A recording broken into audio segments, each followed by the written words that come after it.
श्री सद्गुरु महाराज की जय। श्री सद्गुरु महाराज सद्गुरु महाराज की जय।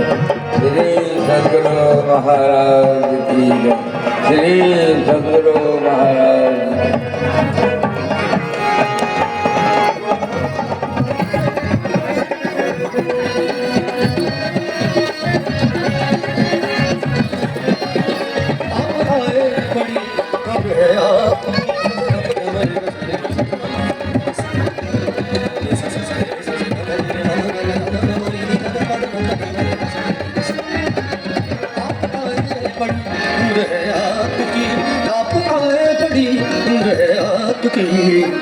बस अभी नाम मैंने लिया, बस अभी नाम मैंने लिया, इस तरह से नमन मैं करूँगा। बोलिए प्रेम से श्री सद्गुरु भगवान की जय। पुत्र सुपुत्र तो क्यों धन संचय, आप पुत्र कुपुत्र तो क्या धन संचय। पुत्र यदि सुपुत्र है तो आपको धन कमाने की कोई आवश्यकता नहीं, वे अपने से धन कमा लेंगे। आप पुत्र यदि कुपुत्र है, जुआरी है, शराबी है, व्यभिचारी है, दुराचारी है, तो आप कितना भी धन कमाकर उसे दे देंगे। वे शराब पीने में, जुआ खेलने में, वेश्यालय जाने में धन को बर्बाद कर देंगे। इसलिए भगवान से विनती कीजिए कि हमारे घर कुपुत्र का जन्म नहीं हो, सुपुत्र का जन्म हो, कुपुत्र का जन्म नहीं हो। हम लोग अपने पुत्र का नाम राम रखते हैं, कृष्ण रखते हैं, हनुमान रखते हैं। क्यों रखते हैं?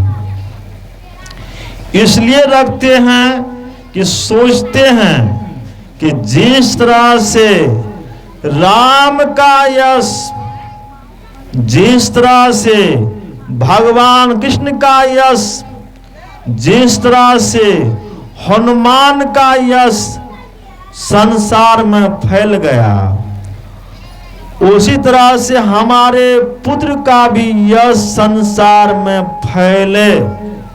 इसलिए अपने पुत्र का नाम राम, कृष्ण, हनुमान रखते हैं। अपने पुत्र का नाम कोई रावण नहीं रखते हैं, कंस नहीं रखते हैं।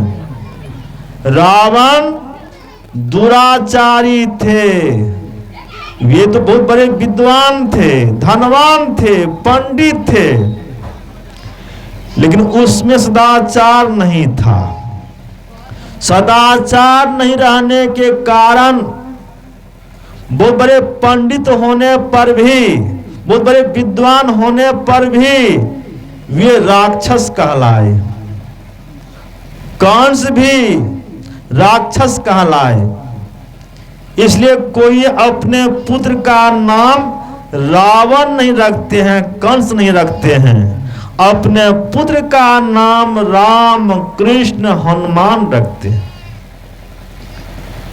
कोई अपनी पुत्री का नाम शूर्पणखा नहीं रखते हैं।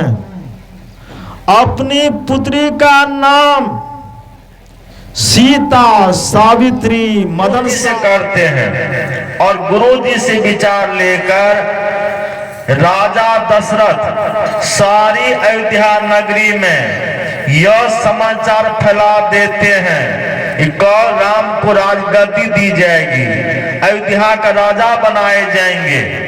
और जो देवता लोग थे वे विघ्न मनाने लग गए। सोचने लग गए कि राम अयोध्या का राजा बन जाएंगे तो रावण वध नहीं हो सकेगा, क्योंकि राम का अवतार हुआ है रावण वध करने के लिए, राक्षसों का वध करने के लिए। राक्षस लोग ऋषि मुनि को तंग तबाह करते हैं। ऋषि मुनि जंगल में ध्यान करते थे, तपस्या करते थे, सत्संग करते थे, तो उनके सत्संग को, तपस्या को, ध्यान को भंग करने के लिए राक्षस लोग पहुंच जाते थे। तो राम का अवतार हुआ है रावण वध करने के लिए। तो राम को अयोध्या का राज नहीं मिलना चाहिए, राम को वनवास मिलना चाहिए। देवताओं ने आपस में विचार कर सरस्वती से कहा, सरस्वती तुम कांड की देवता हो, तुम अयोध्या जाओ और अयोध्या में कैकेयी की दासी मंथरा है उसके कंठ बजाकर बैठ जाओ। देवताओं के कहने पर सरस्वती अयोध्या पहुंच गई और अयोध्या में कैकेयी दासी मंथरा थी, उसके कान पर वह बैठ गई। मंथरा बारंबार कैकेयी से कहने लग गई, कैकेयी अभी तुम खुशहाली मना रही हो, याद रखो जैसे राम अयोध्या का राजा बनेंगे तो तुम्हारा पुत्र भरत है उसको राम का नौकर बनना होगा। भरत को ही नहीं, भरत को भी पुत्र होगा, उसको भी राम के पुत्र का नौकर बनना होगा। इसलिए तुम ऐसा उपाय करो कि भरत को राजटिका मिल जाए, राम को वनवास हो जाए। कैकेयी मंथरा की भुला में आ गई, वो रुष्ट होकर को भवन चली गई। दशरथ जी पीछे से मनाने गए। दशरथ जी कैकेयी से कहते हैं, कैकेयी अभी तुम को भवन में बैठी हो, सारी अयोध्यावासी में खुशहाली छा गई है, राम अयोध्या का राजा बनेंगे और तुम को भवन में बैठी हो। कैकेयी कहती है दशरथ से कि आपके पास 2 वरदान धरोहर रखा हुआ, अभी तो आप मुझे नहीं दिए, मेरे मन में संदेह है कि आप देंगे या नहीं, आप नहीं भी दे सकते हैं। दशरथ जी ने कहा 2 वरदान के बदले में तुम 4 वरदान क्यों नहीं मांग लेती हो, तुम क्यों व्यर्थ दोष देती हो? हमारे कुल की यह रीति है, प्राण भले ही चले जाए पर वचन न जाने पावे। रघुकुल रीत सदा चली आई, प्राण जाई पर वचनो न जाने के लिए घर से रवाना हो गए। रास्ते में रात हो गई, सबों ने एक गाछ के नीचे विश्राम करने का विचार किया। बुढ़े ने एक बेटा से कहा तुम पानी लाओ, दूसरे बेटा से कहा तुम आग लाओ, तीसरे बेटा से कहा तुम जलावन लाओ, चौथे बेटा से कहा तुम चूल्हा बनाओ, अब पुत्र वधू से कहा तुम लोग बर्तन साफ करो। अब बुढ़ा सुसली काटने लग गए। उसी गाछ की ठुनगी पर एक प्रेत बैठा था, वह सब तमाशा देख रहा था। कुछ ही क्षण में प्रेत नीचे आ गया, बुढ़ा बाबा से पूछने लग गया, बुढ़ा बाबा रात हो गई है, आपके पास दाल चावल सब्जी नमक तेल हल्दी मसाला कुछ नहीं है, आप लोग क्या खाएंगे? तो बुढ़ा बाबा ने कहा क्या खाऊंगा, भगवान जो भेज देंगे वही खाऊंगा। प्रेत ने फिर पूछा यदि भगवान नहीं भेजे तब क्या खाएंगे? तो बुढ़ा बाबा ने कहा तब क्या खाऊंगा, देखते हो मैं रस्सी मार रहा हूँ, इस रस्सी से तब तुमको बांध लूंगा और तुमको बांध कर चूल्हा पर तुमको चढ़ा दूंगा, प्राण खा लूंगा। प्रेत को डर हो गया।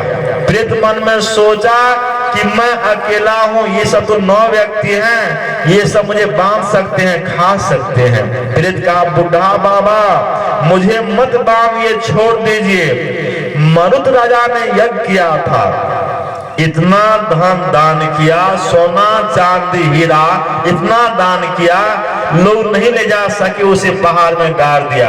मुझे सब कुछ देखा हुआ है, चलिए मैं आप लोगों को बतला देता हूँ, ले लीजिए और छोड़ दीजिए। प्रेत सबको लेकर गया और जहाँ सोना चांदी हीरा था वहां ले गया, कहा यहाँ गड़ा हुआ उखाड़ लीजिए। सबको उखाड़ लिया, गट्ठी में बांध दिया, घर चला गया। 1000 एकड़ जमीन खरीद लिया, अब 5 मंजिला मकान बना लिया। धनवान होने की खबर लोगों में फैल गई। उसके पड़ोसी को भी 4 बेटा था, 4 पुत्र वधू थी। वह भी उसी के नकल में उसी गाछ के पास पहुंच गया। वह भी एक बेटा से कहा तुम पानी लाओ, दूसरे बेटा से कहा तुम आग लाओ, तीसरे बेटा से कहा तुम जलावन लाओ, और चौथे बेटा से कहा तुम चूल्हा बनाओ, अब पुतों से कहा तुम बर्तन साफ करो। बूढ़े की बात पर कोई ध्यान नहीं दिया, उसे परिवार मेल नहीं था। अब बुढ़ा फुसली काटने लग गए। प्रेत गाछ की ठोंगी पर था, नीचे आ गया, बुढ़ा बाबा से पूछने लग गया, बुढ़ा बाबा रात हो गई है, क्या खाएंगे? तो बुढ़ा बाबा ने कहा क्या खाऊंगा, भगवान जो भेज देंगे वही खाऊंगा। अब प्रेत ने फिर पूछा यदि भगवान नहीं भेजे तब क्या खाएंगे?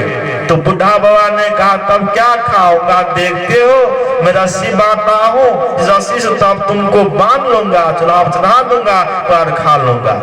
प्रेत ने कहा बुढ़ा बाबा आप मुझे नहीं बांध सकते हैं, नहीं खा सकते हैं, आपके परिवार में मेल नहीं है, आप लोग जल्द से भाग जाइए, नहीं तो एक एक करके सबको मार डालूंगा।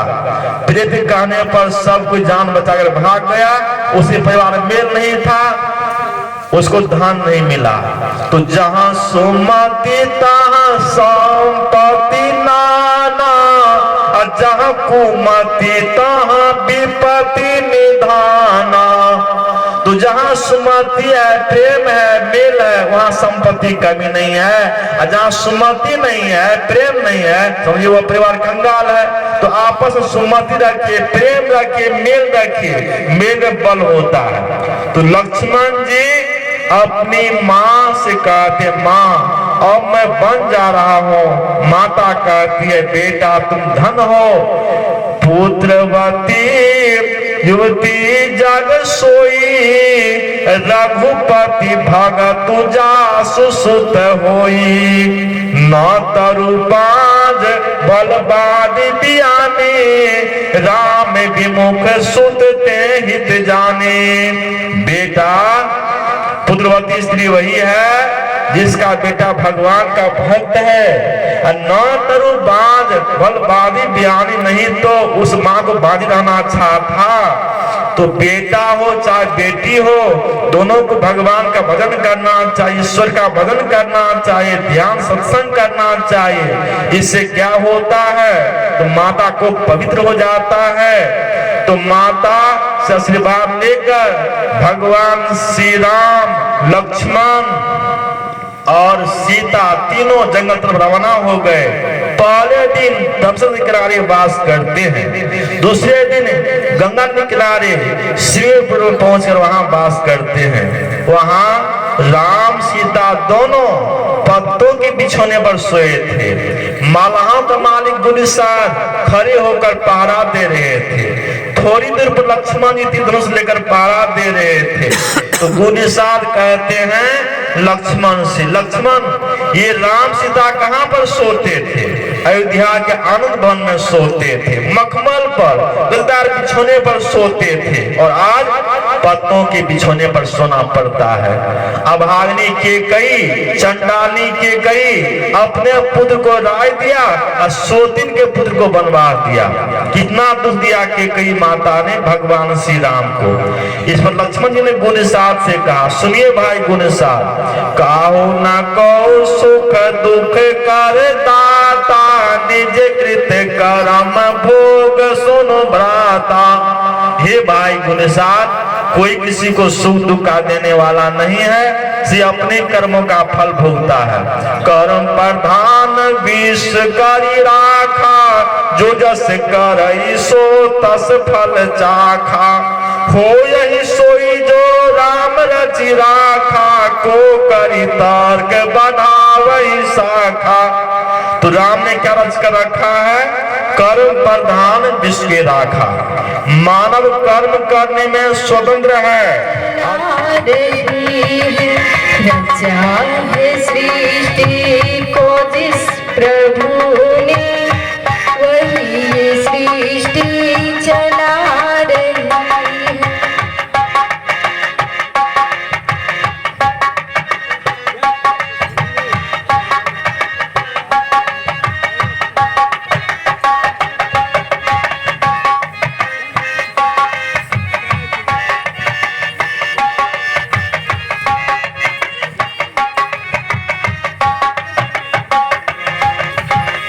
जो पेड़ हमने लगाया पहले, जो पेड़ हमने लगाया पहले, उसी का फल अब पा रहे। रचा है सृष्टि को जिस प्रभु ने, वही